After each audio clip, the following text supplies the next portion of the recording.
Alors, en plus de faire tomber les dés, oui, des gens, on peut aussi changer la face du dé, on peut figer les gens. Quand je touche quelqu'un, pas toujours avec le bout de mes doigts, mais pas dans son dé pour le faire tomber, je le fige comme quand on joue au loup, et celui qui est touché, il ne doit plus bouger du tout.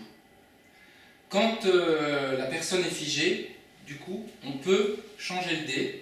Je prends le dé de l'autre, je lui donne le mien, je prends le dé, on fait ça très simplement, et je remets, et le fait de changer, ça défige celui qui est figé. Celui qui fige, il a aussi le choix de ne pas changer. Si, par exemple, j'ai un 2, celui qui me fige, il ne veut pas du 2, ça ne l'intéresse pas du tout, donc il peut me laisser figer, et moi je reste là jusqu'à ce que quelqu'un vienne changer le dé et me libère comme ça. Autre façon d'être libéré, pour que le jeu il circule, dès qu'il y a un dé qui tombe par terre, dès qu'il y a quelqu'un qui est mort, tous les gens qui sont figés sont libérés et ils peuvent recommencer à bouger. Il faut que je vous le montre, quelqu'un va... Vous allez voir, une fois qu'on le voit, ça va être... Qui veut venir être figé? Allez, viens te figer. Juste pour figer. Plie bien tes doigts. Mais j'en profite pour préciser, il faut vraiment que les doigts soient bien repliés pour qu'il n'y ait jamais la tentation d'aider son dé comme ça. Donc, je te touche, t'es figé. Quand vous touchez, si jamais elle s'en est pas rendue compte, vous lui dites, parce que là en plus on est serré, donc on risque de... C'est pour ça que c'est important de jamais toucher les autres de façon non volontaire. Quand on touche comme ça, c'est qu'on fige. Elle est figée, j'ai le choix entre deux options.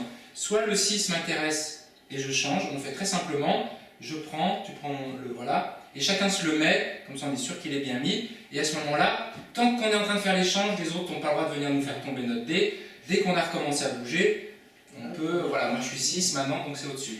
Voilà, je suis figé, bah, on va faire la solution numéro 2. Tu peux décider de ne pas changer, tu t'en vas, elle va faire autre chose, moi je dois rester ici.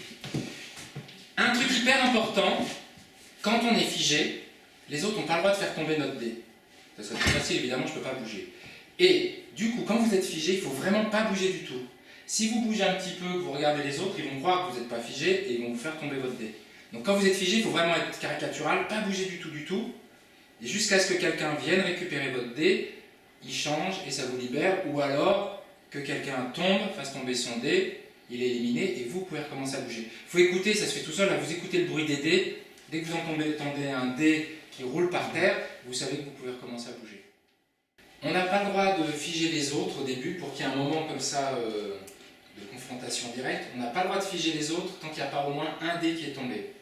Donc on commence, MJ démarre, on commence. Tant qu'il n'y a pas un dé qui est tombé, on doit obligatoirement éliminer les autres à la loyale, c'est-à-dire en leur tapant sur le dé, on n'a pas le droit de les figer. Dès qu'il y a un premier dé qui est tombé, une première personne qui est sortie, à partir de ce moment-là, la phase numéro 2 commence, où on peut à la fois faire tomber les dés et à la fois figer les autres, ou bien pour récupérer le dé, ou bien juste pour s'en débarrasser, pour le laisser figer. Et je redis bien que quand on est figé, soit on attend que quelqu'un change notre dé, soit on peut recommencer à bouger dès que quelqu'un a été maladroit ou a été zigouillé par quelqu'un d'autre.